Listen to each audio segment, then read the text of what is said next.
She claimed to know nothing, yet her eyes told a different story. Welcome to Grey Whisper. I am your host, Silas Drex. This growing circle means everything. Drop a comment and tell me where you're watching from. Your presence truly makes this journey special. Let's begin. It was a Tuesday in late October of 1894, and London was swathed in one of her more persistent fogs, the sort that mutes the rattle of the hansom cab and paints even familiar corners with a dreary pallor. I had returned from a long day's rounds at the Kensington dispensary, my boots heavy with rainwater and my mind dulled by the predictable rhythms of coughs and abscesses. The sitting room at 221B Baker Street, always a welcome retreat, offered its usual comforts, the coal fire crackling in the grate, the scent of Turkish tobacco drifting through the air, and Holmes sprawled as ever across the settee, eyes half closed, fingers steepled under his chin, and a violin case open beside him, untouched. "Ah, Watson," he murmured without looking up, "you have been leaning too heavily on your left foot today. The hip has been troubling you again." I paused mid-step. "How in blazes did you—" "My dear fellow," Holmes said, opening his eyes at last, "I can see the fine scuffing on the left toe of your boot. It is consistent with an uneven gait. Moreover, your coat is unbuttoned, unusual for you, suggesting discomfort or distraction, likely from pain." I chuckled despite myself. "You're incorrigible." He permitted himself the faintest of smiles, merely observant. We might have resumed our usual evening, a game of chess or his abstruse monologues on the peculiarities of tobacco ash. Had not the doorbell rung just then, shrill and insistent. Mrs. Hudson's footsteps could be heard below, and a moment later she knocked gently at the sitting-room door. "A young lady, sir," she announced. "She's quite pale, poor thing, and soaked through." "Show her in," said Holmes at once, sitting up. "Watson, the fire, perhaps an extra log." I had barely risen when the door opened, and a woman stepped in. She was young, no more than 24, with a face as pale as moonlight and dark hair matted to her forehead. Her clothes were respectable but modest, though the hem of her skirt was sodden and stained with soot from the streets. What struck me most, however, were her eyes, wide, luminous, and an uncanny shade of hazel. There was something almost spectral in them, something that made even Holmes tilt his head as if struck. She clutched a reticule in one gloved hand and looked about the room before fixing her gaze on Holmes. "You are Mr. Sherlock Holmes?" "I am. Please, come closer. You are among friends." She stepped nearer to the hearth, trembling slightly from the chill. I moved to pour her a glass of brandy, which she accepted with a whispered thank you. "My name," she began, her voice barely above a murmur, "is Miss Eleanor Hartley. I've come because something impossible has happened, Mr. Holmes." Holmes folded his hands. "Go on." "My father, Colonel Sebastian Hartley, died 8 years ago. He was buried in Surrey after what the coroner ruled a hunting accident." She hesitated, eyes darting between us. "And yet, I saw him 2 nights ago, in Piccadilly, alive and speaking to a woman who had my eyes." Holmes did not flinch, but I could see the slight tightening of his jaw. He glanced at me before turning back to her. "You say you saw your deceased father? Are you quite certain?" "I am not mad, Mr. Holmes. I swear it." He looked older, grayer, thinner, but I would know his profile in any crowd. I followed them. He was walking beside a woman perhaps my age, with the same hazel eyes, the same slight turn in the left foot. She even wore my mother's cameo. "A woman who resembled you and your father, walking beside a man who resembles your long-dead father," Holmes murmured. "That is indeed most curious." She nodded, her hands trembling now as she pressed them to her lap. I followed them to a townhouse on Langham Street. I waited in the rain. Eventually, only the girl emerged. I have returned each night since, but neither of them has appeared again. I feared I was imagining things, until this morning. Holmes sat forward. Yes? Miss Hartley drew a folded slip of paper from her reticule. This came by post. No return address. Holmes opened it with his slender fingers. The handwriting was neat but lacked personality. You are not supposed to see us. Go back to Surrey, for your own good. No signature, no seal. Holmes handed it to me without comment. I read it twice, feeling a chill that had nothing to do with the weather. Have you shared this with anyone? Holmes asked. She shook her head. Only you. If I am wrong, I wish to be corrected. But if I am right, then someone has gone to considerable lengths to impersonate the dead, Holmes finished. He stood and moved to the fireplace, lost in thought. Miss Hartley, he said at last, there are several things I must ask you, but first, you will remain in London. Watson, perhaps you would see that she is escorted safely to lodgings this evening. I shall make inquiries. And where will you begin? I asked. Holmes looked into the fire, the flames dancing in his pale eyes. With the house on Langham Street, he said softly, and with a dead man who appears to have a taste for resurrection. The rain had tapered to a persistent drizzle by the time we stepped out into Baker Street, Miss Hartley walking between Holmes and me, her gloved hands clenched tightly at her sides. Her composure had returned, though her shoulders remained stiff beneath her damp cloak. Holmes had fallen into one of his silences, alert, calculating, yet offering no commentary. I'd learned long ago not to interrupt such silences, for they were seldom idle. As our cab turned onto Langham Street, the gas lamps cast pale orange halos through the mist. Miss Hartley leaned forward, her breath fogging the window. There, she said quietly, gesturing to a narrow three-story townhouse tucked between a tobacconist's and a shuttered print shop. It was of dark brick, with a single lamp burning in the window of the uppermost floor. The curtains were drawn. No nameplate adorned the door. Holmes regarded it with the scrutiny he might give to a corpse.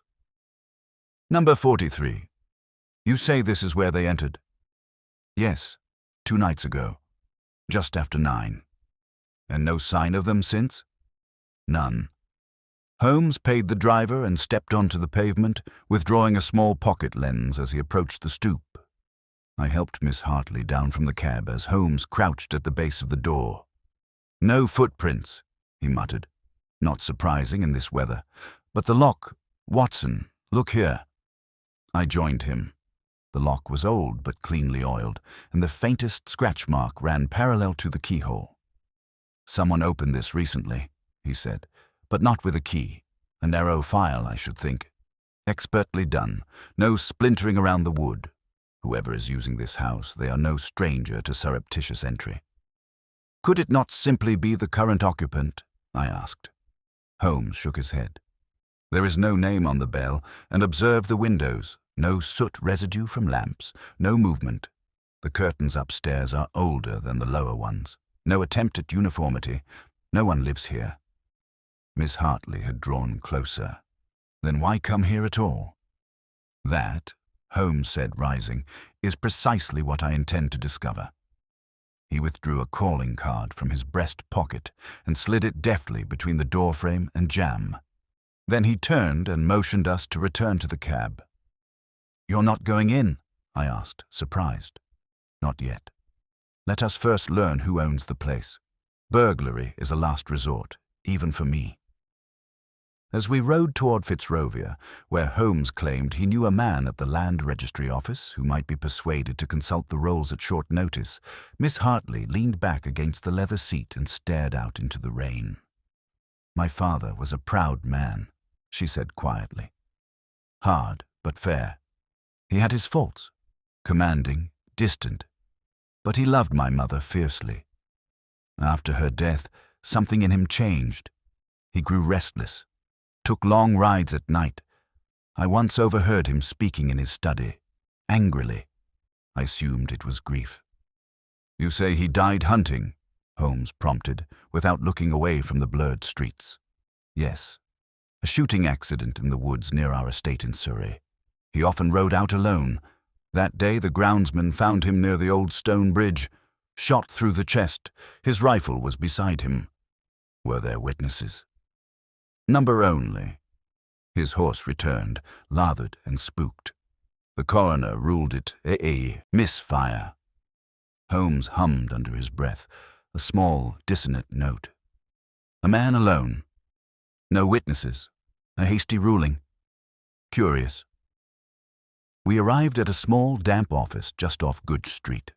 The clerk, a sallow man named Perks, who seemed perpetually on the verge of sleep, responded to Holmes's request with the usual sighs and complaints about hours and authorization.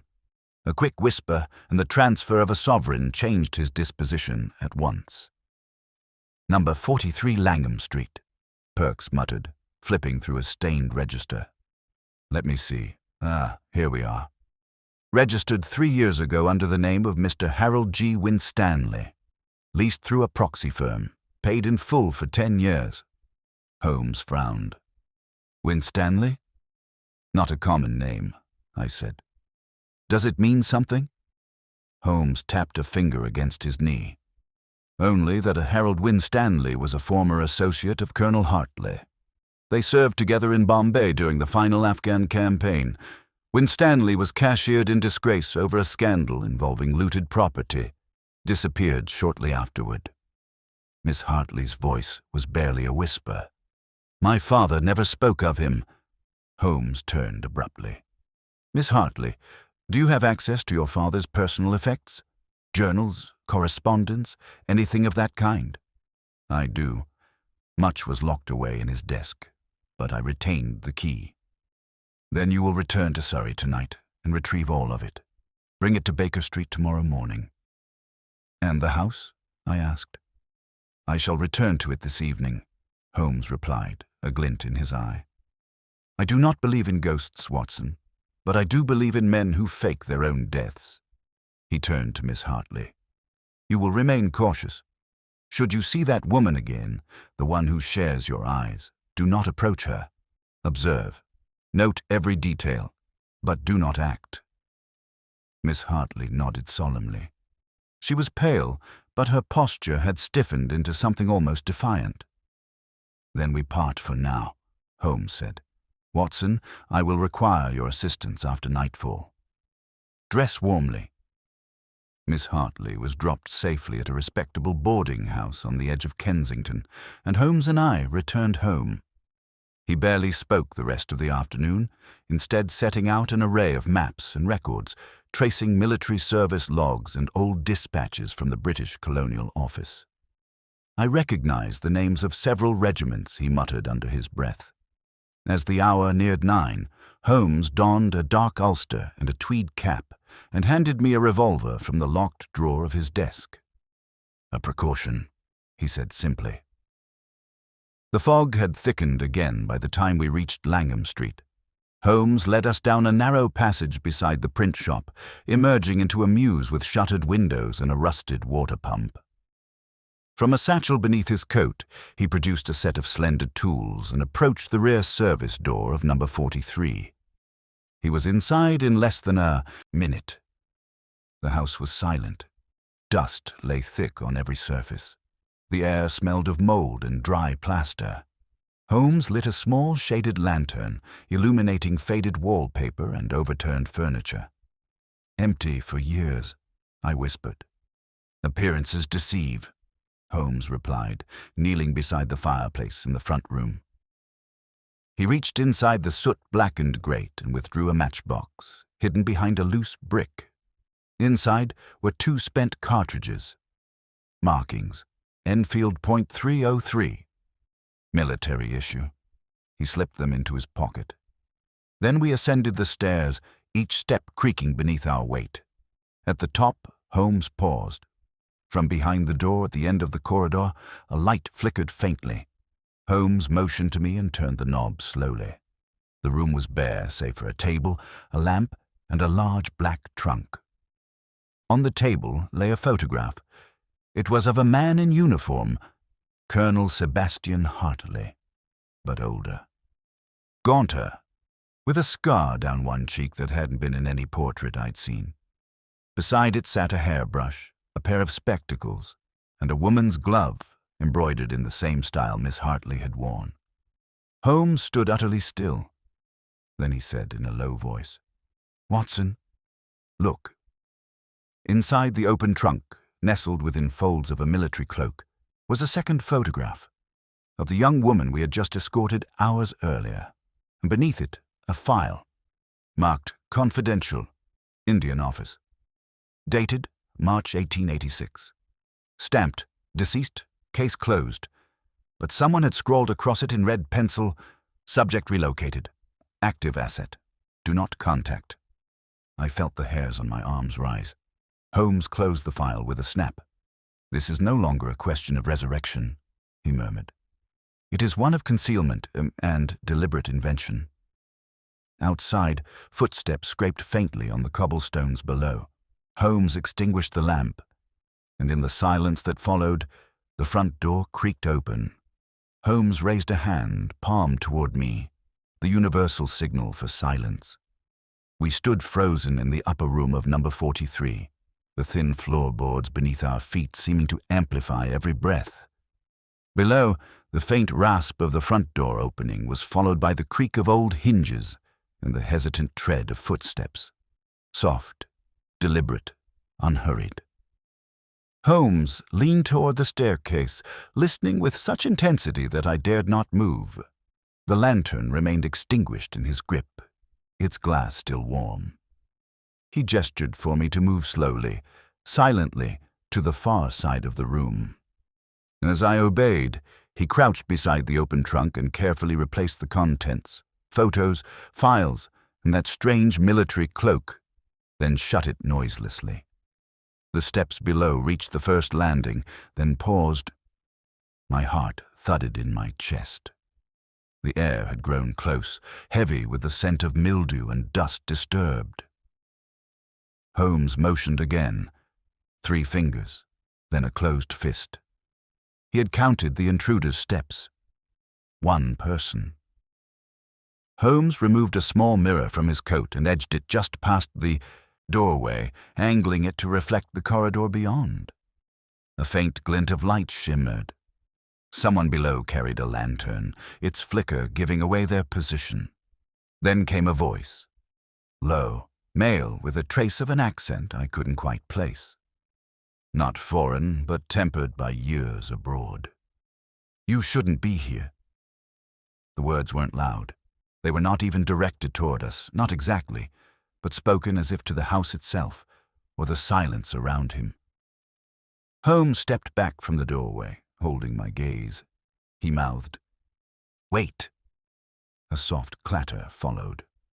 The sound of something being placed on wood. A coat? A satchel? I could just make out the continued rustle of movement below. Then Holmes acted with a speed that startled even me. He stepped into the corridor, silent as shadow, revolver drawn. I followed, weapon ready, though my hands trembled slightly from the tension. We descended in near darkness, save for the glow coming from the parlor where we had earlier discovered the matchbox. As we reached the ground floor, the figure inside turned. He was older, 60 perhaps, but carried himself with the bearing of a man half that. His hair was grey at the temples, and though his face was partially obscured by the lamplight's flicker, there was no mistaking the sharp nose and set of the jaw. His eyes widened when he saw us, but he neither reached for a weapon nor stepped back. Holmes leveled his pistol calmly. "You will kindly keep your hands where I can see them."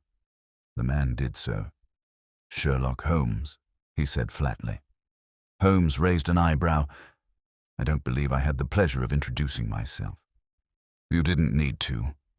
The man gestured lightly toward the open door. "I saw the card you left, and the name carries weight. You've interfered in matters far more delicate than this." "You speak as if delicacy excuses subterfuge," Holmes replied. "You were expected?" The man's lips tightened. "By the girl, no. By the people I serve, certainly." "Your name," Holmes said, voice clipped. "Major Alfred Jarrow, retired, currently under contract with the India office and other related interests. This property is not abandoned, Mr. Holmes, regardless of appearances." "And the contents of the upper room?" Holmes asked. "The photograph of Colonel Hartley, the confidential file, the photo of Miss Hartley. Those are not the possessions of a retired major, but of a man observing or controlling someone else's life." Jarrow's expression hardened. "You've trespassed on Crown interests." Holmes took a slow step forward. "If I have, then so be it. I was retained by Miss Eleanor Hartley, who appears to have been followed, warned, and quite possibly deceived. That gives me all the authority I require." "I suppose you'll want answers," Jarrow said after a moment, hands still in plain view. "But I'll only give you enough to prevent a misstep. You know the man in the photograph. Colonel Hartley, decorated twice in the Anglo-Afghan War, faked his own death in 1886, under orders." "Under whose orders?" I asked. Holmes did not take his eyes off Jarrow. "Let him speak, Watson." Jarrow looked between us. "Orders came down through a sealed directive from the India office. Colonel Hartley had been compromised. His knowledge of covert logistics and troop positioning made him a target for Russian intelligence. Rather than risk him being captured or coerced, the decision was made to remove him entirely." "Staged death," Holmes said. "A familiar device." "Yes," Jarrow confirmed. "We buried a body, a local dissident with enough resemblance and facial damage to pass under close supervision. Hartley disappeared into private service. First in Cairo, then Berlin, eventually back to London." "And the girl?" Holmes asked. "The one who looks like Miss Hartley?" "She's not a coincidence," Jarrow said after a pause. "Colonel Hartley had another child, illegitimate, born in Simla. The mother died during the passage back to England. The child was placed under protection. Her existence was never disclosed to Miss Hartley or her relatives, for the Colonel's safety and hers." Holmes lowered his revolver slightly, though his eyes remained sharp. "And now?" "Now," Jarrow said, "Colonel Hartley is dying. He wanted to see her, his first daughter, before it was too late. But the agency overseeing his security forbade contact. There are implications, threats tied to his reemergence. He attempted it anyway." "The meeting at Piccadilly," I murmured. Jarrow nodded. "He waited until nightfall. He approached her without clearance. It was a mistake. The girl with him, Isabel, is her half-sister. They share the same eyes, the same tilt in the walk. Genetics don't lie."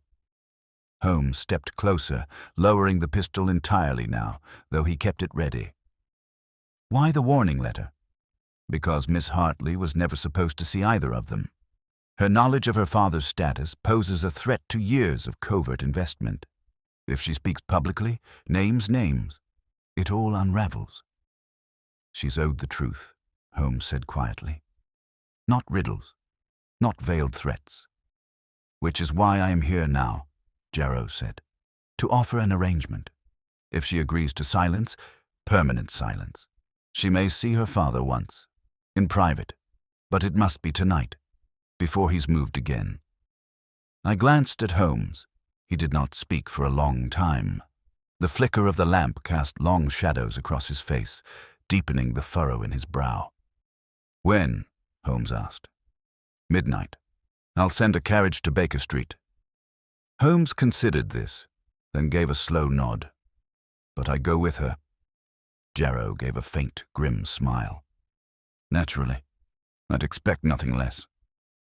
With that, the man retrieved his coat from the table and slipped quietly into the shadows of the fog, vanishing down the mews like a ghost, returning to the fog. Holmes and I stood in silence. "You believe him?" I asked finally. "I believe parts," Holmes said. "Enough to know the next step." When we returned to Baker Street, the clock had not yet struck 10. Holmes set a fire roaring in the grate and sat in his chair, fingertips together, eyes closed. At 11:30, Miss Hartley arrived, cloak drawn tight, eyes wary. "There is something you must prepare yourself for," Holmes said without preamble. "You may yet see your father again, but the cost of that encounter will be silence, permanent, legal, and personal. If you accept, I will see you through it. If you decline, I will find another path, but the window will close." She looked between us, lips parted. "He's alive, truly." Holmes gave a single nod. Miss Hartley drew in a long breath, then another. Her voice was clear when she spoke. "I will go." The carriage arrived precisely at midnight. No driver was visible. The door opened without a hand.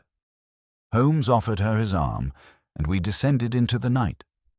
The carriage rocked gently as it made its way through the fog-laden streets of London, its wheels muffled on the damp cobblestones. Inside, silence reigned. Holmes sat across from Miss Hartley and me, his gaze fixed on the misty window, fingers pressed together in contemplation. Miss Hartley sat between us, her eyes wide with something between dread and hope. She clutched the edge of her cloak, her gloved fingers trembling ever so slightly with each breath she took. Holmes broke the silence only once, and only to me, so quietly that she could not hear. "Watch her face when she sees him, not just her eyes, her mouth, the way she holds her breath. The truth lies in the human reaction far more often than in documents." I nodded but said nothing. We turned down narrower lanes now, streets unfamiliar even to me, though I had spent much of my life in the city. It was a path chosen deliberately to obscure, to conceal. No street lamps here, only the faint glimmer of distant windows and the occasional silhouette of chimney stacks above. Eventually, the carriage slowed and stopped before a tall brick building with no sign or distinguishing feature. A man in a dark coat stepped forward from the shadows. Holmes pushed the door open without hesitation and stepped out, helping Miss Hartley to the ground. I followed. The man gave a curt nod. "Inside, he's waiting." We were led through a plain wooden door, down a corridor paneled in dark wood, and up a narrow staircase. Every detail was quiet, anonymous, designed to be forgotten. At the top, he stopped before a thick door and knocked once.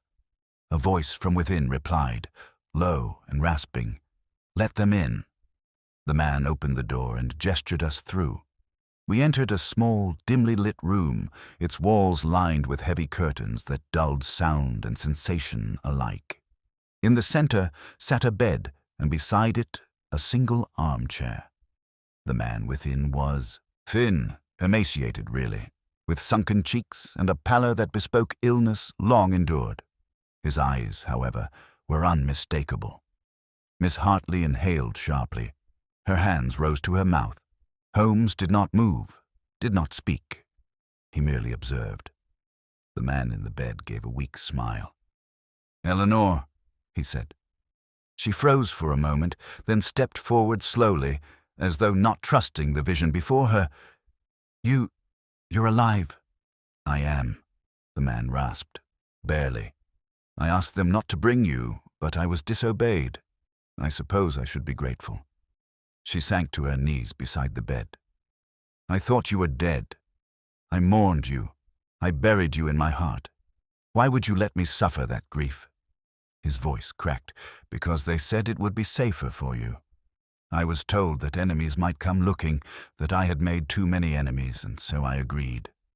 But I regretted it every day." Holmes watched with quiet intensity. He turned slightly toward me and murmured, "She believes him. That much is clear." "But why now?" she asked her father, her voice trembling. "Why come back at all?" "I wanted to see you," he whispered, "before it was over, and I wanted you to know you were not alone." There was a pause. Then, from the shadowed corner of the room, a second figure stepped forward. A young woman, perhaps Eleanor's age, with the same distinctive hazel eyes and the same delicate arch to the mouth. She wore a plain grey dress, and her hair was braided back tightly. Eleanor stood slowly, staring, Her breath caught. "Isabel," the old man said. "Your sister." Neither woman spoke for a long moment. Then Isabel gave a tentative nod, no more than an acknowledgement. "I didn't know about you," she said softly. "Nor I you," Eleanor replied. Her voice was not cold, but cautious. "And you've been with him all this time?" "No," Isabel said. "I was raised by the agency that managed his affairs. I met him only last year, just after his lungs began to fail." "Why you and not me?" Eleanor asked. The colonel closed his eyes briefly. "Because you lived in the light, and she was already in the shadows." There was something in that statement that made Holmes shift ever so slightly. Eleanor turned back to him. "I don't understand. Who were you working for? What did you do that made them erase you?" "I knew too much," he said simply. "In Bombay, I uncovered a plot, an arrangement between British officers and tribal leaders to funnel arms across the northern border, stirring conflict to justify expansion. I tried to expose it. They said I was a liability." "And so they made you disappear," Holmes said softly, "but not entirely. You were recycled, passed from one quiet post to another, a dead man in service of the living." "I never saw your mother again," the colonel murmured, his voice catching. "That was the worst of it." Holmes stepped forward then.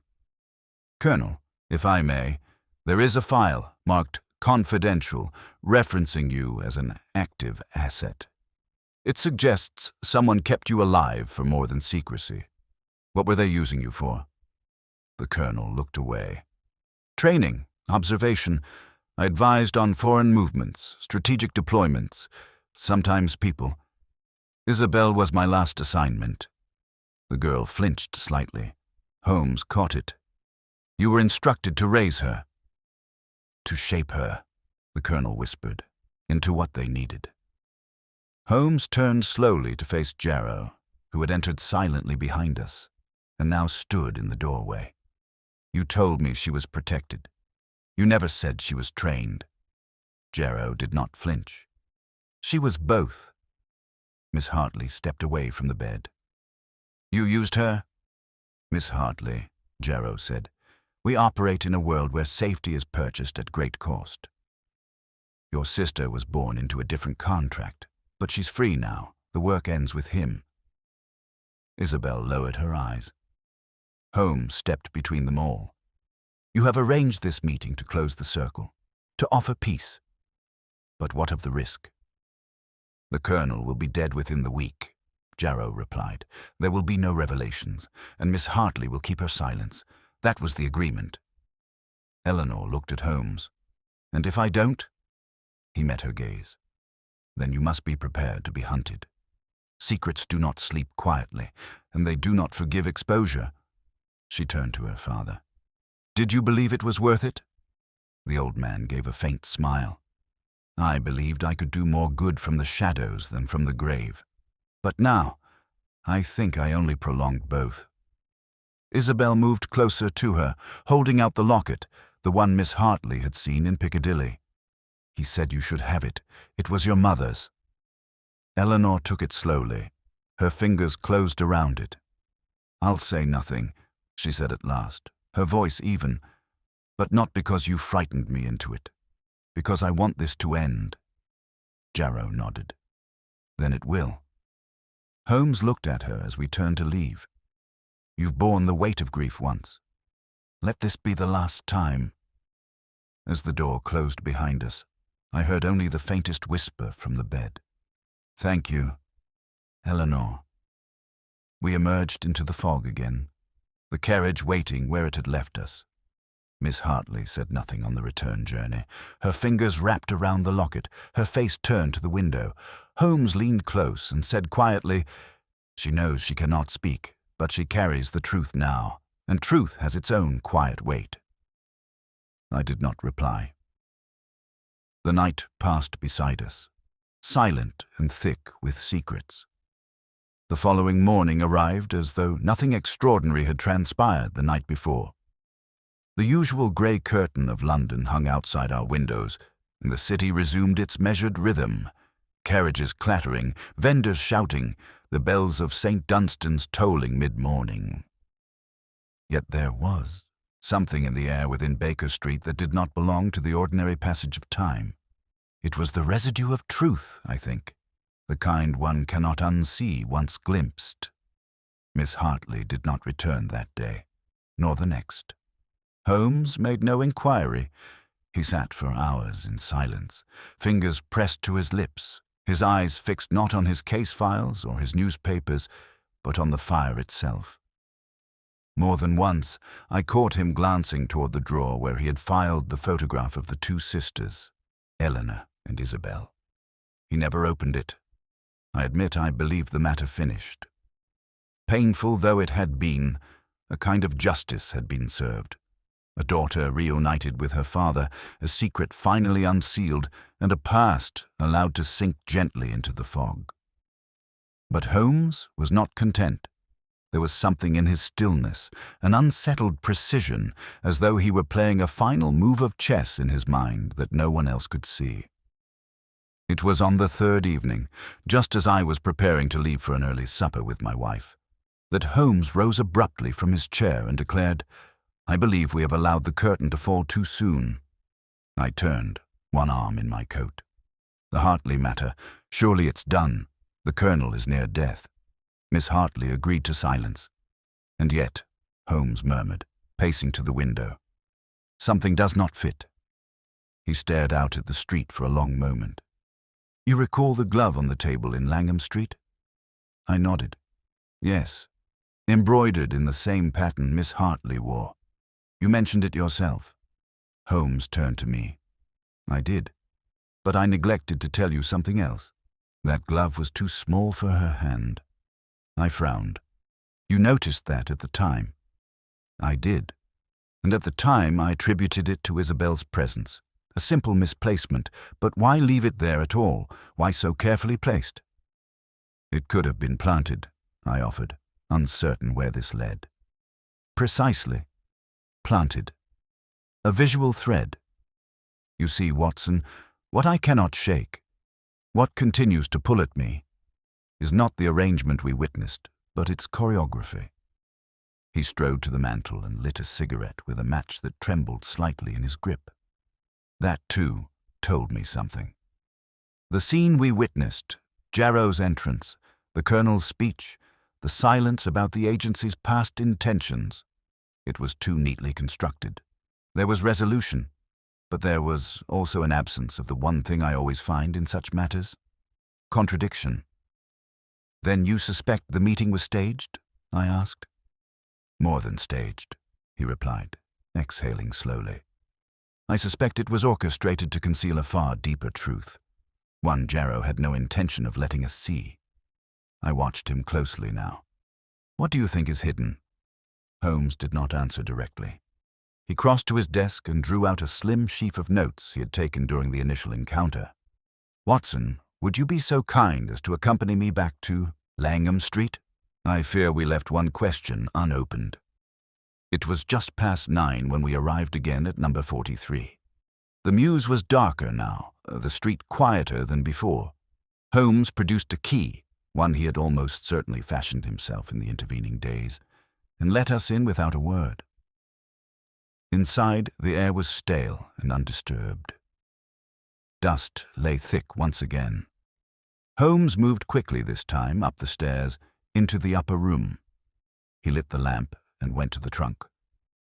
But it was gone. He stared at the empty space for only a moment before stepping back. "Moved," he said. "Not stolen. The floor beneath it is clean. Someone knew we'd return." "Then they've erased the trail," I said. "No," Holmes said, his eyes narrowing. "They've concealed it differently." He moved to the back wall and began tapping lightly against the paneling. When he reached the far right corner, the tone changed, a hollow timbre in the wood. He took out a small knife and slid it between two boards. With a sharp motion, he dislodged a section of the wall.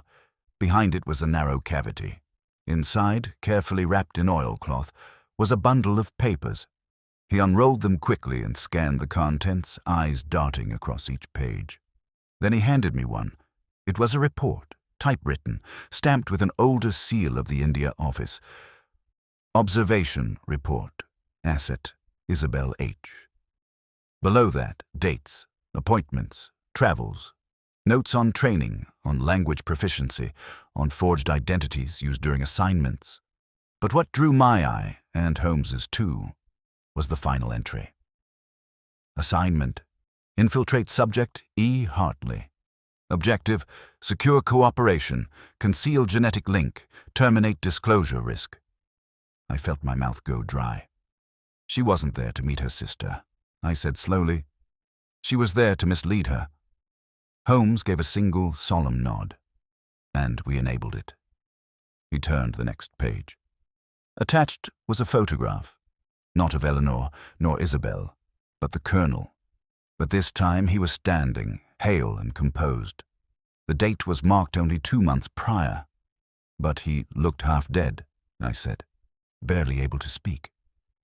Because we were meant to believe it, Holmes replied. He played the part.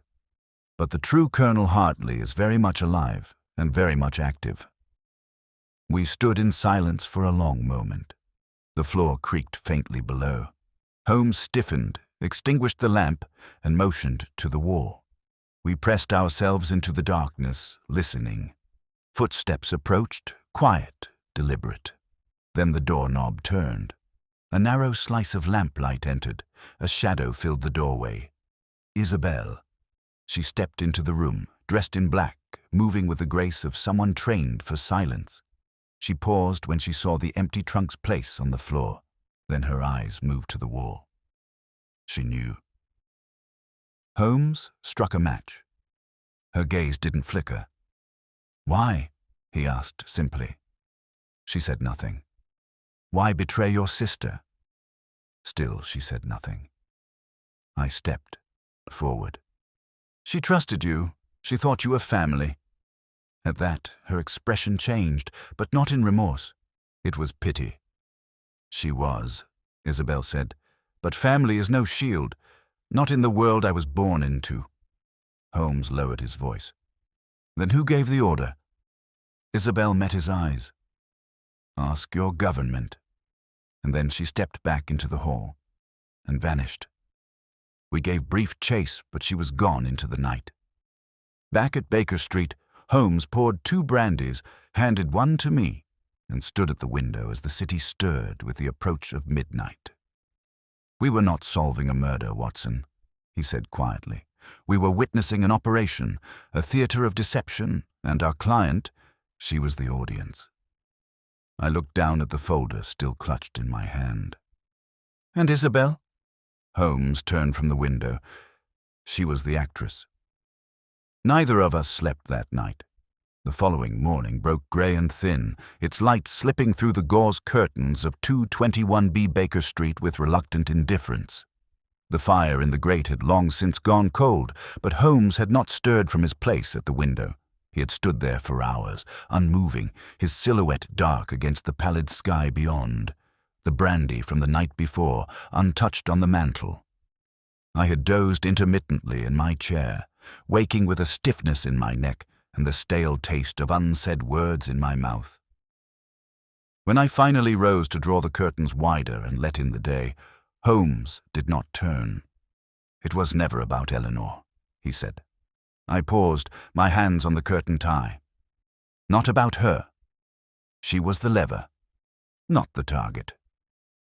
He stepped away from the window and crossed to the table, spreading out the documents we had taken from behind the false panel. It was a performance, Watson, entirely crafted. The Colonel's failing health, the emotional reunion, Isabel's appearance. It was all composed to keep Eleanor compliant, to make her believe she had seen the truth. But what she was truly given was permission to stop asking questions. I joined him, scanning once more the notes we had found.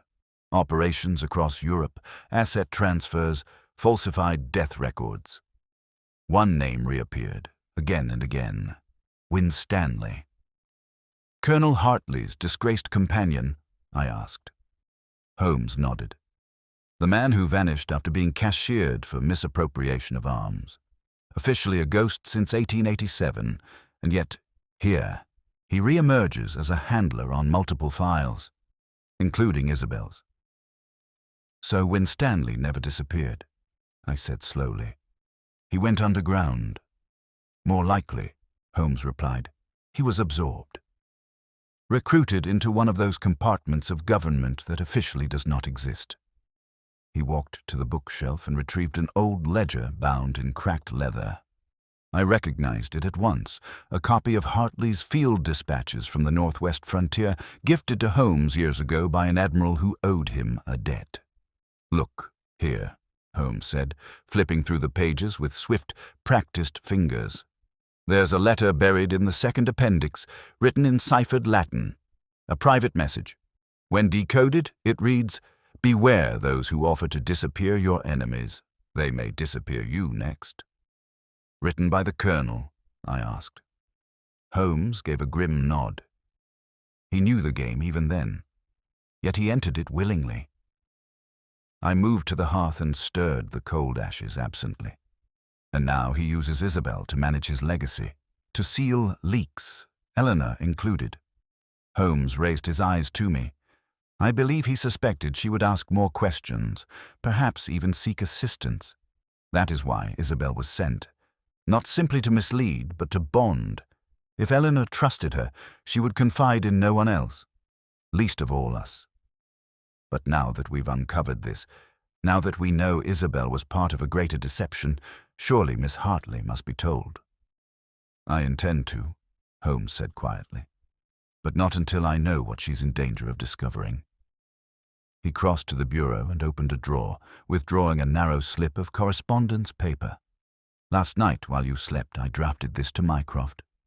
I suspect he's already aware of Isabel's true designation, but I want confirmation. If this web extends further into Whitehall, he will know." I raised a brow. "Do you expect him to answer?" Holmes gave a tired smile. "He will. He always does, if only to warn me off." That afternoon the answer arrived. A single envelope sealed in plain wax. No return name, no markings. Inside was a card bearing just 6 words in Mycroft's fine, slanted script. "You are close. Step with care." Holmes read it twice, then burned it in the grate. "Not a warning," he said, watching the flame consume it. "A permission." I said nothing, for there was nothing yet to say. But I knew that look in Holmes's eyes, the one that came before he stepped beyond the threshold of legality, into those shadows he usually skirted with rhetorical precision. "We must find Winstanley," he said. "Alive or dead?" Holmes tapped the side of his temple. "He won't be listed anywhere proper. But there is one place where such names surface. St. Ignatius, the I started. The Veterans' Refuge in Southwark. That crumbling place by the river." Holmes was already pulling on his coat. "Precisely. Many men who were discarded by the Empire still speak there, in hushed voices. Winstanley may not reside within, but someone will know where he passes." We arrived by dusk. The building leaned slightly, its old bricks streaked with soot and its windows rimed with the dust of half a century's fog. A faded sign proclaimed St. Ignatius House for discharged and disabled soldiers.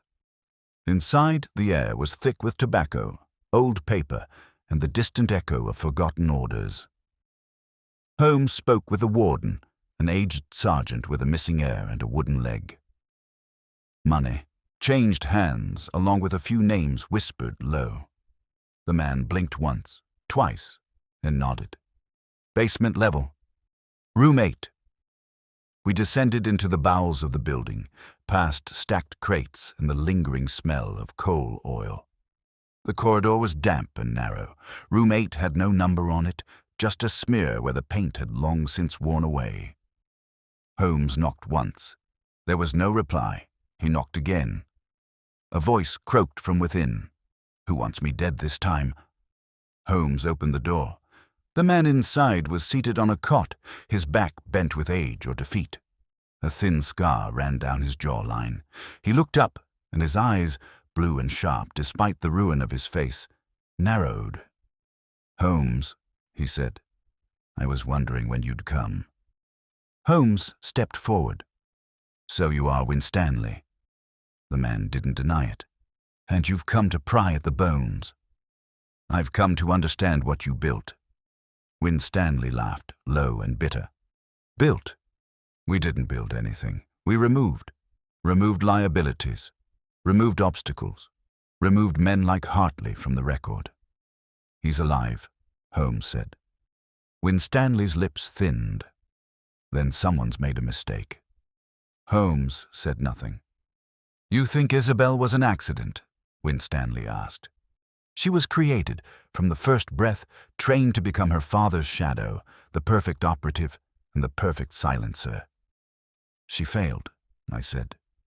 "No," Winstanley said softly. "She succeeded. Eleanor won't speak, not out of fear, but out of confusion.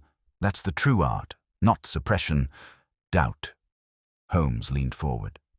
"What if Eleanor doesn't remain silent? What if she comes to us again?" Winstanley's eyes flicked to him. "Then they'll erase her." Holmes's jaw tightened. "Not if I intervene first." Winstanley nodded slowly. "Then you'd better hurry." We left him in that bare room, the door creaking shut behind us like a coffin lid. Back on Baker Street, Holmes opened his notebook and began to draft a message. "To whom?" I asked. He didn't look up. "To Eleanor. If they've moved against her already, we may be too late." I stepped to the window. Outside, the city had begun to disappear into fog again. "Then we act tonight?" I asked. Holmes's eyes met mine, cold, fierce and sharper than I'd seen in weeks. "We act now." The fog outside Baker Street had thickened into a living thing, pressing against the glass like a cat in mourning. Holmes wrote quickly, his hand firm despite the urgency. When he finished, he sealed the note and handed it to me. "Take this to the postal office on Oxford Street. Use the back desk. Tell the clerk per Hemlock. He'll know what to do. It must go by direct runner, not the Royal Mail. Eleanor must receive it before anyone else does." I was out the door without a word. Coat flung over my shoulders, the message pressed against my palm like something burning. When I returned, not 20 minutes later, the fire was high in the grate. Holmes already in his ulster, pacing the room with that lean, predatory energy I knew too well. "They'll move tonight," he said as I shut the door behind me. "Jarrow and his invisible theatre. If they sense Eleanor's doubts are deepening, they won't wait for her to voice them. Doubt is useful, so long as it does not crystallize into inquiry." "Where is she?" I asked. "Still at the boarding house?" "No longer," Holmes said. "The matron recalled her departing with a gentleman this morning. No message left, no forwarding direction. That, in itself, would mean little. Except the gentleman was described as having a cane in his left hand and a grey overcoat with brass buttons." I stared at him. "Jarrow." Holmes nodded. "There are 3 facilities in London discreet enough to house someone indefinitely without alerting the authorities. 2 are run by private clinics. The 3rd, he crossed to the mantel and plucked a folded map from beneath his violin. "The 3rd is owned by a legal trust connected to a firm known for sanitizing sensitive testimonies." "Sanitizing?" I asked. "Silencing," Holmes replied. "Without blood, without noise. The preferred method of government departments who still require plausible deniability." He tapped the map with the end of a pencil. "Brimston House, Clapham." I felt my stomach tighten. "We're not going to wait for confirmation." Holmes already had his coat on. "Watson, if Eleanor Hartley is still alive, she won't remain so long. They don't kill with knives, they kill with confusion, with drugs, with isolation, with whispered truths so thoroughly rearranged that the victim no longer knows what is memory and what is dream." We took a cab through the thickening dusk, winding out of the city centre and past the quiet boroughs where lamplight fell on drawn curtains and supper bells rang in terraced homes. Brimstone House stood at the end of a long lane behind wrought iron gates, its facade neoclassical, but stripped of any warmth. 2 stone lions guarded the entry, their eyes worn smooth by rain. The windows glowed faintly from within, but no movement showed behind the glass. The cab pulled away as Holmes rang the bell. A man in white appeared at the door, a tall figure with a medical badge affixed to his coat and a smooth, unbothered face. "May I help you, gentlemen?" he asked. Not hostile, not kind. Holmes stepped forward. "Dr. Montford, I presume.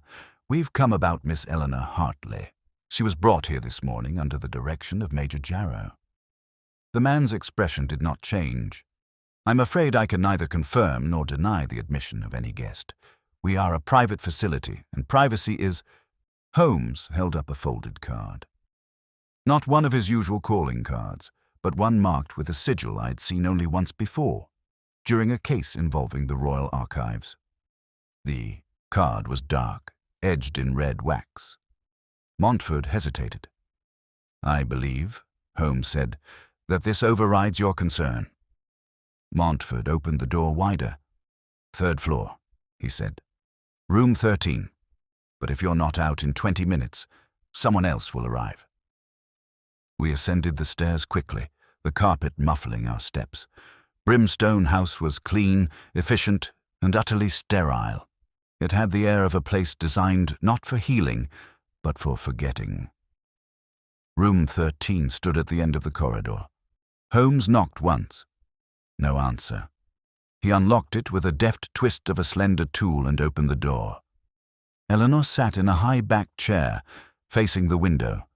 Her posture was too straight, too still. A glass of water rested on the table beside her, untouched. She did not turn as we entered.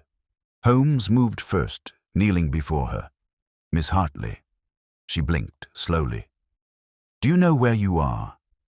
Another blink, then faintly. "He said I was tired, that I only needed a rest." Her pupils were dilated. Her lips moved too slowly. Holmes turned to the water glass. A faint residue clung to the rim. "Sedatives," he murmured. "Mild but cumulative. If we'd waited another day." I stepped to her side.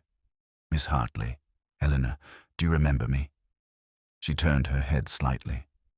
"Dr. Watson, you were there. You told me he was dying." "I did," I said. "But he wasn't. He staged it. So did Isabel." Her breath hitched. She hugged me. She said we were the same. "You're not," Holmes said. "You're the threat. She's the keeper." Holmes rose and moved to the door. "We leave now." Downstairs, Montford stood with his hands folded. "You have 10 minutes. "I won't need them," Holmes said. "And if you attempt to follow, I'll be sure your name appears in my brother's next report to the Prime Minister." We returned Eleanor to Baker Street. She slept fitfully on the settee, her breathing shallow but steady. Holmes sat in his chair, elbows on his knees, eyes locked on the coals. "She'll recover," I said softly. "Yes," Holmes replied. "But she'll never trust the shape of her own memory again, and that was the intent. They don't destroy people, Watson. They smudge them." There was a knock at the door. Holmes did not move. "It will be Jarrow." I opened it. The Major stood there in full coat and gloves, hat in hand. Behind him, the fog rolled like sea smoke. "I expected better," he said. "And I expected a man," Holmes replied, "not a mask with a cane." Jarrow stepped inside, glancing at the sleeping woman. She was never meant to suffer. "No," Holmes said. "She was only meant to vanish, like all inconvenient truths." Jarrow turned to him. "This isn't over." "No," Holmes replied, "but it is no longer yours to manage." Jarrow gave a faint nod and left. Holmes did not watch him go. Instead, he walked to the window, drawing the curtain slightly aside. Outside, somewhere in the fog, Isabel was watching. She never stepped forward. Holmes whispered, not to her, but to the glass. "The theatre is closed." And for the first time in weeks, the fire in Baker Street burned down with no one left awake to feed it. By morning, the fog had thinned into damp streaks across the panes, and the gas lamps sputtered out one by one along Baker Street, their duties dismissed by the pale advance of day. I woke in my armchair with the stiffness of a man who had slept fully clothed, but not deeply. Holmes was already awake, of course. He had not slept at all from the look of him. He sat at the writing desk, his long fingers still, save for the occasional twitch of his right hand as it hovered over the page without touching it. He had written nothing. That, in Holmes, was rare. Eleanor still slept. We had made up the guest room hours after her return, and I had administered a mild restorative to counteract the remnants of whatever had dulled her senses. Her breathing was calm now, steady. But Holmes had not once checked in on her, nor asked me to. He had retrieved her, protected her, drawn her back from the edge. But now he stared at the blank page as though the aftermath had no shape he could name. He spoke at last without turning. "What would you write, Watson? What name would you give it?" I rubbed my temples. "The case." "No," he said. "The damage." I rose and crossed to the desk. "I'm not sure it can be named. Not yet." He let out a breath. Not a sigh, not quite, but close. "They will not pursue her further. Not now. The moment's past." "You're certain?" Holmes gave a slight nod. "She's been discredited by her own silence. That was always the plan. Once doubt settles deep enough, it spreads like mildew. They'll need no further action." "She could speak still," I said, "now that she knows." "She could," Holmes agreed, "but she won't. Not for lack of courage, but because even she cannot fully trust what she remembers, and that," he added quietly, "is a far more permanent silence than any they could enforce." There was a long pause. "And Isabel?" I asked. He shook his head. "Gone. She won't return to Langham Street. That theatre's closed. Her orders are completed, and I doubt she'll remain in London. Whatever connection she believed she felt with Eleanor, if it was genuine, it was severed the moment Eleanor failed to remain passive." I stared at him.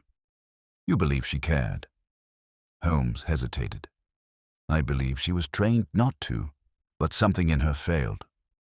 He finally stood, and together we turned to the window. Outside, the day was sharpening. A tradesman passed beneath, shoulders hunched, and a boy on a bicycle wobbled past, trailing a dog on a fraying length of rope. It all felt very distant. Distant from the kind of theatre we'd just exited, or been dragged from.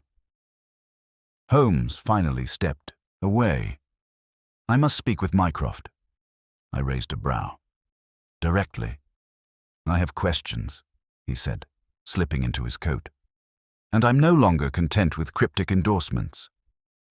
He left without another word.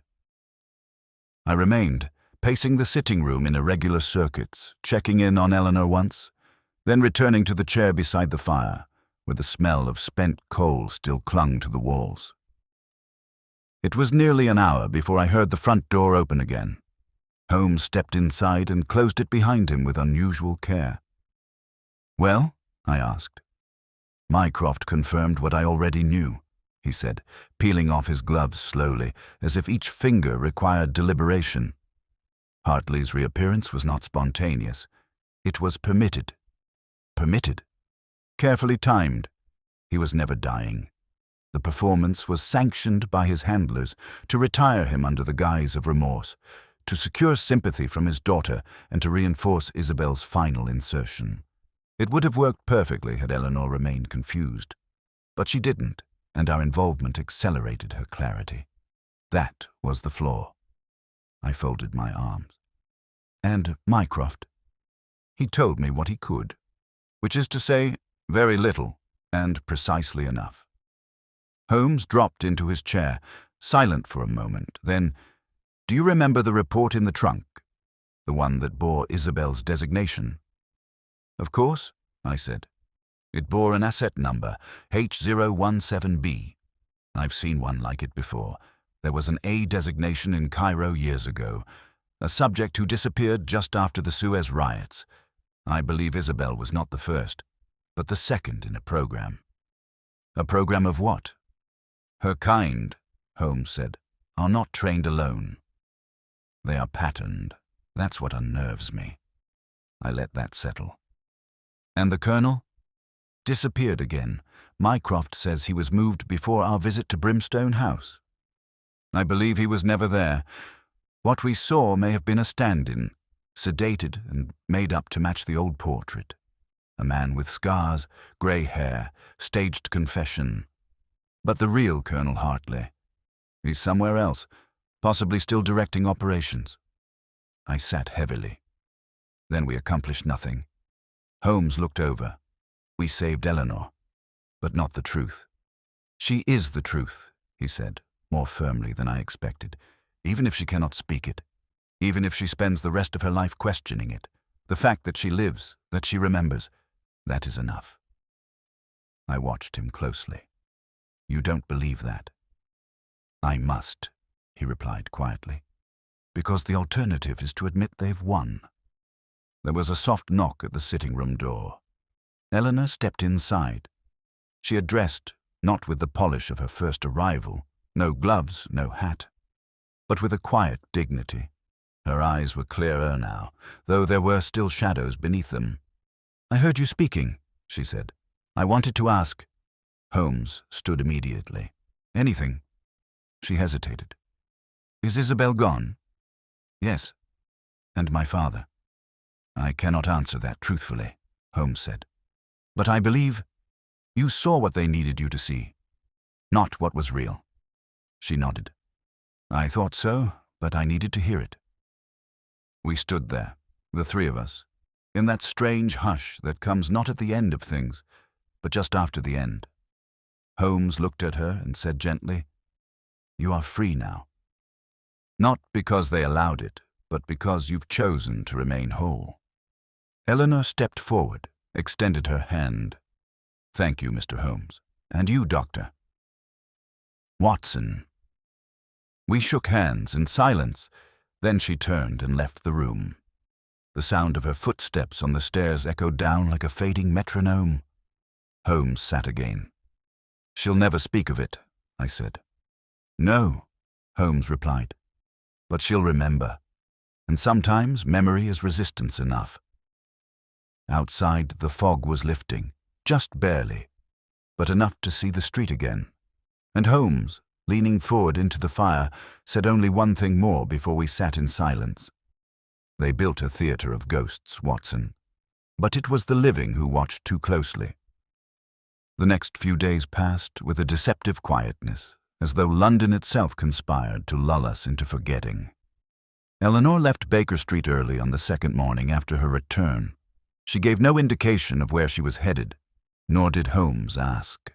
She was steadier then, her speech clear, her steps measured, but there was something in her eyes I had seen in soldiers returned from war, a knowledge that refused to be spoken aloud, and a weariness that clung even in stillness. Holmes watched her go without a word, standing at the window as she turned the corner and was swallowed into the life she had not chosen but now reclaimed. He did not sit again for some time, nor speak of her departure. But when he finally turned from the glass, I saw he had aged, not in body, but in burden. A man who had seen behind a curtain few ever even approach, and who knew it would never truly close. I do not think she will contact us again, he said that evening, staring into the grate. And we must not pursue her, not unless she calls for us. She won't, I said, but she'll remember what we did. She'll remember what they did, he replied more quietly. And that is what matters. It might have ended there. The case closed in silence. The actors vanished. The theater dismantled. But 2 days later, an envelope arrived, delivered not by post, but by a boy Holmes recognized from the Diogenes Club's underground routes. The seal was unmarked, the paper fine. Inside was a single page. Holmes read it once, then passed it to me. Langham Street is no longer secure. They've opened a new room. Winstanley has disappeared. The colonel is active. You were meant to see the girl, but she was not meant to see you. M. Holmes said nothing at first. Then he stood, slowly and deliberately, and crossed to the desk. Langham Street again? I asked. No, he said. Langham Street was a stage. The new room will be the office. This is no longer performance. They've shifted into operations. I stared at him. Then this isn't over. Not for them, he said, and not for us. He began assembling his notes, but not with the fury or fire of urgency. This was careful, methodical. Holmes at his most exacting. He had retreated behind the mask again, the one that was not arrogance or indifference, but pure focus. I will need to speak to Lestrade, he said. There are limits to what even I can access alone. I looked at the note again. Do you trust the source? Holmes nodded. Yes. Mycroft rarely warns unless he wants me to ignore the warning. This is different. He's not steering me away. He's clearing the path. We met Lestrade that afternoon in the back room of a tobacconist's off Bow Street. Holmes outlined what he could, though I saw he withheld the greater architecture. The espionage, the half-sister, the manipulation of Eleanor Hartley. What he gave Lestrade was just enough truth to summon a warrant. There's a new location, Holmes said. Westminster District. The name is Petworth House, though it won't appear on any official ledger. It's a holding property, passed through shell firms and legal shadows.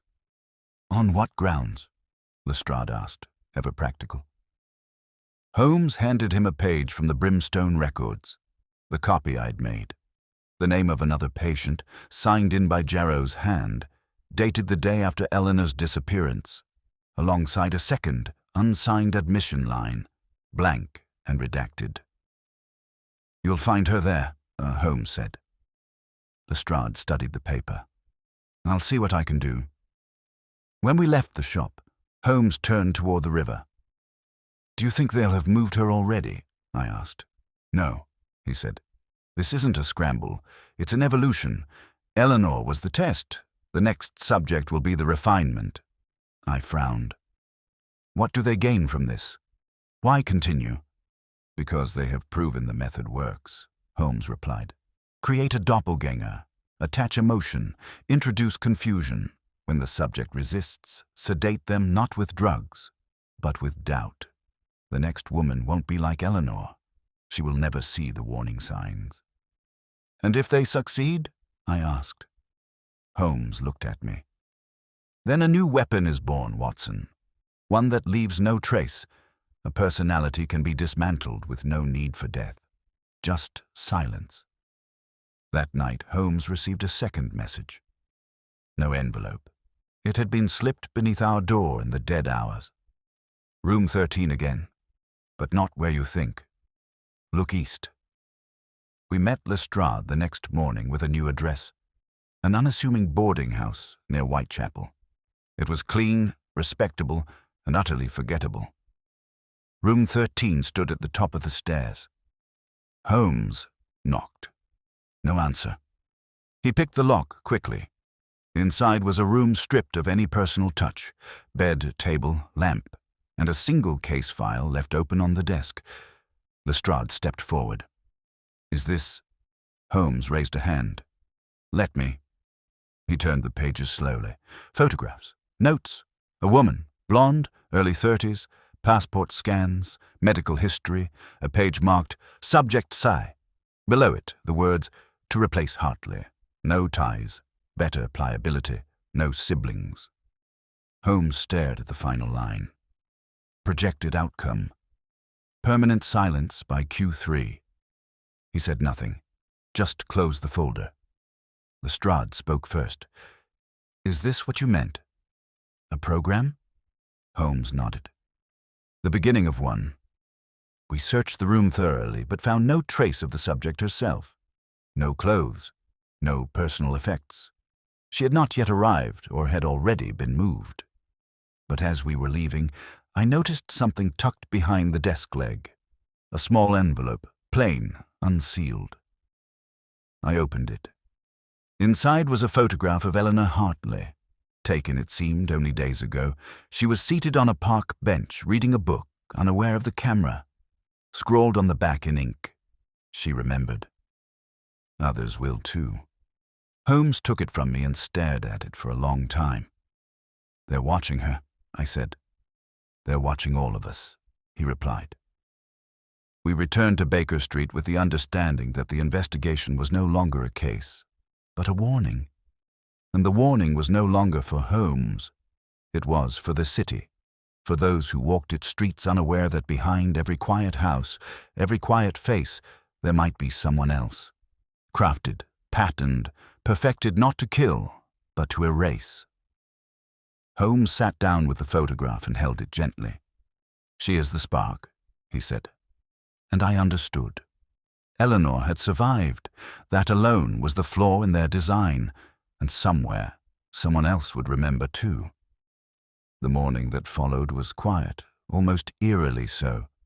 No carriages rattled past Baker Street, no clatter of hooves on stone, no distant cries from flower vendors or match boys. Holmes sat as still as I had ever seen him, the photograph of Eleanor Hartley resting on his knee like some brittle token of unresolved consequence. He had not spoken in nearly an hour. The coals in the grate had reduced to a soft grey ash. I dared not break the silence. I knew what it meant when Holmes turned this inward, when his brilliance, typically a blade turned outward at the world, coiled instead into itself. It was not retreat.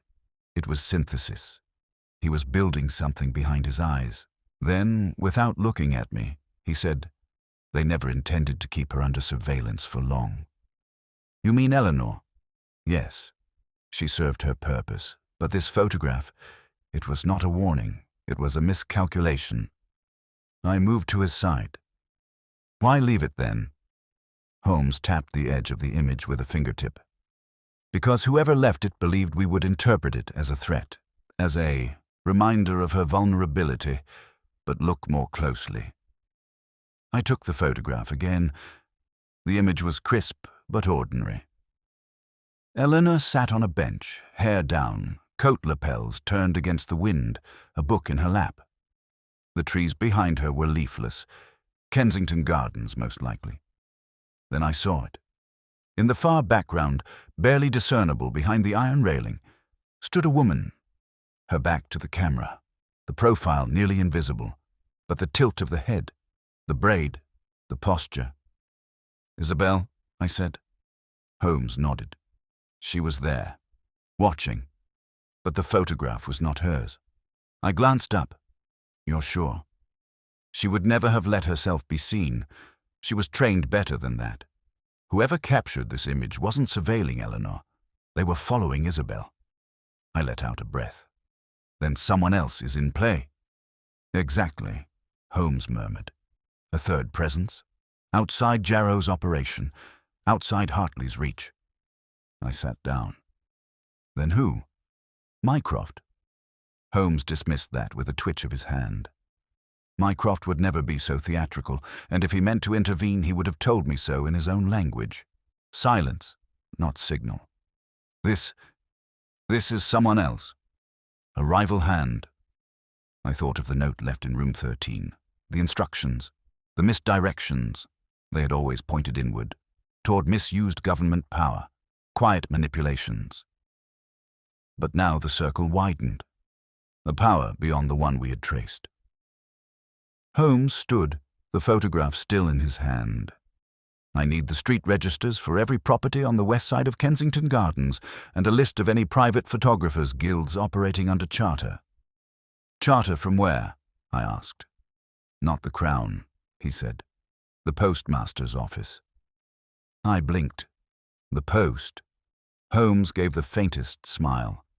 Where else would one file a photographic pass under a false identity? The post is the artery of quiet men. Clandestine postmen are older than wars. We spent the better part of the afternoon in the back rooms of a postal archive on Giltspur Street. Holmes cross-referenced 5 names from recent permits, 2 of which belonged to false identities.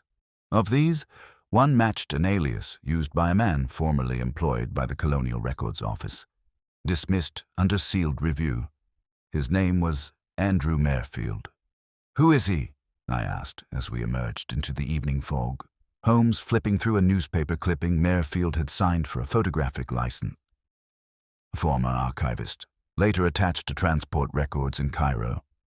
Disappeared in 1991. Resurfaced under the guise of an independent documentarian. I believe he's the one who captured the photograph of Eleanor. But why follow Isabel? Because, Holmes said quietly, Merfield was one of Hartley's, and I believe he defected. We traced Merfield to a narrow flat above a disused piano shop in Paddington.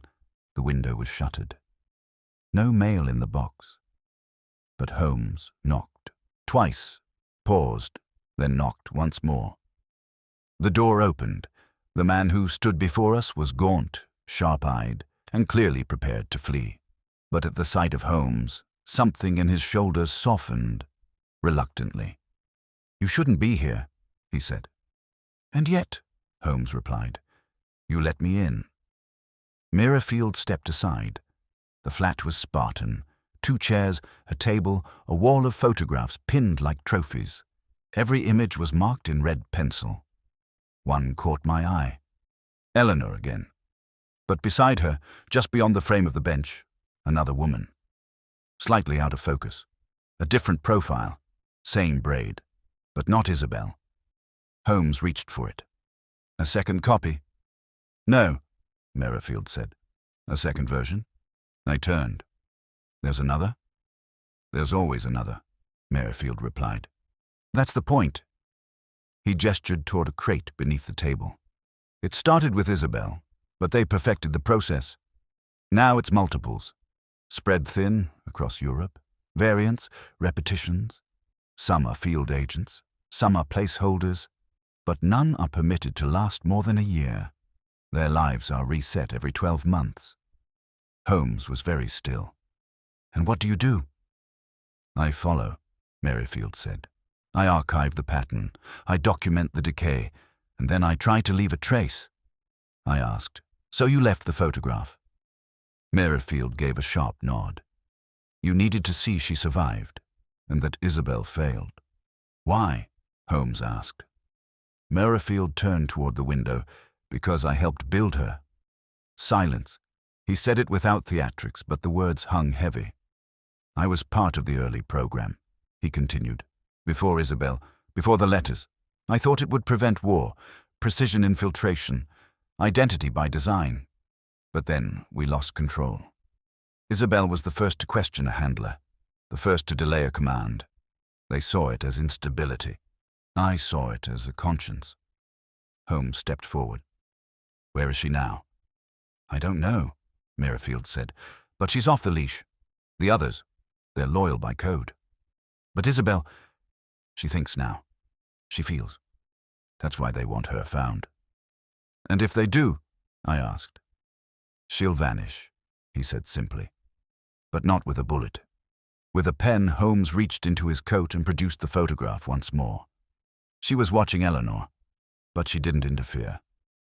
"She was protecting her," Merfield said. Holmes turned to me. "Then she is no longer their weapon." "No," Merfield said, "but she is still marked." Holmes looked around the flat, then back to Merfield. "How long before they come for you?" Merfield gave a thin smile. "They already have. I've been moving every 3 weeks, but it won't last." Holmes paused, then extended a card. "If you need to disappear, send word to this address. Use the name Violet Caro." Merfield took it, examined the print. "A pseudonym." "A favor," Holmes said. We left him with the door locked tight behind us. As we stepped into the cold, Holmes turned his collar up against the wind. "This is no longer just a matter of secrecy," he said. "No," I replied. "It's survival now."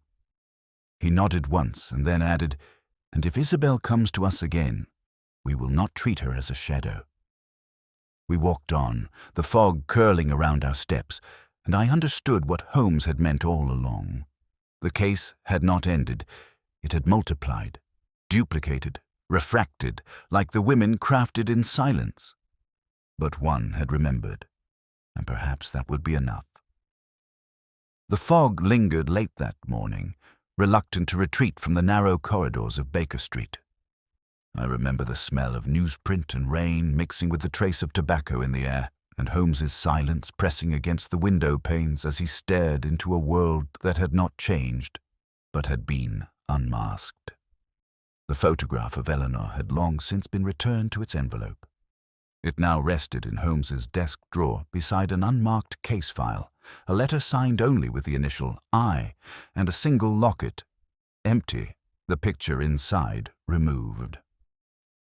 Holmes had not spoken of Isabel since our visit to Mirefield's flat, nor of Mirfield himself, who had vanished 2 nights later from his safe house above the piano shop, leaving behind only a list of names written in a cipher Holmes had not yet cracked. I watched Holmes closely as he paced, not with agitation, but with that rare and quiet rhythm that signaled the end of a case. Not with triumph, but with recognition. Finally, he said, "She never intended to be found." I set my teacup down. Isabel? She left the photograph as a message, but not for us, for Eleanor. She knew we would see it, of course, but it was Eleanor who needed to know she had not been abandoned, that the likeness, though artificial, carried something real. "She protected her," I said. Holmes nodded. "In the only way she knew, not by intervening, but by disappearing." He moved to the fire and stood before it, hands clasped behind his back. "It is the greatest flaw in their design, Watson. They created a perfect silhouette, trained for silence, built for obedience, but they forgot what happens when you fashion something too well. The imitation becomes its own mind." "And Hartley?" I asked. "Vanished into another ledger," Holmes said. "No obituary, no service, only an empty house and a missing dossier. He will surface again under another name, but he is already lost, not because we exposed him, but because one of his creations refused to obey." There was a long silence. I thought of Eleanor, of her steady breath as she had slept in the guest room, of her expression the day she'd left. Neither fear nor relief, but something deeper. Endurance. Holmes spoke again, more softly now. "There was a moment when I first saw Isabel standing behind that glass in Langham Street, when I thought I had met the future of espionage, a future shaped not by violence, but by duplication, by quiet replacement. But the truth is far simpler."